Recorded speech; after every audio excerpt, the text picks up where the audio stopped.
Mika moi! Suomen hallitus esittää, että jopa vuosi vankeutta tai sakkoja sivulla 177, jos kieltäytyy määrätystä pakkorokotuksesta. Ja hallituksen esitys sivulla 96 hallitus toteaa, että jopa kuolema voi olla seurauksena rokotteesta ja myöntää vakavat mahdolliset haitat siellä. Eli vuosi vankeutta tai sitten sakkoja ja muuten pelaat sitten venäläistä rulettia niin rokotteella.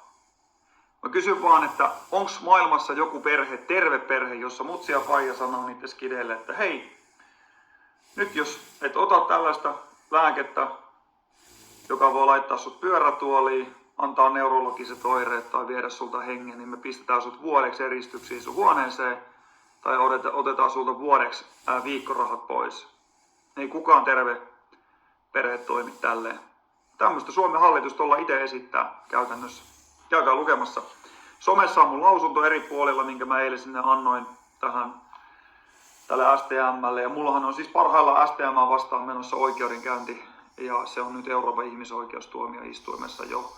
STM haluaa multa 110 000 euroa siitä, että mun pitäisi maksaa heidän oikeudenkäyntikuluja, kun mä halusin Fatserille aamupalalle täysin terveenä, mutta mulla ei ollut koronapassia.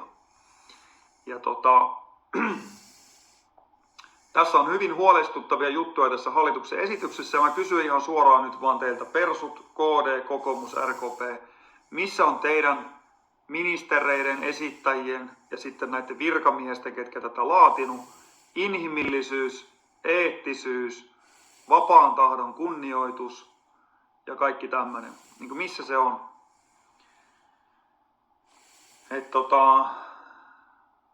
Tämmöistä. Palataan asiaan ja ollaan kuulolla. Moi!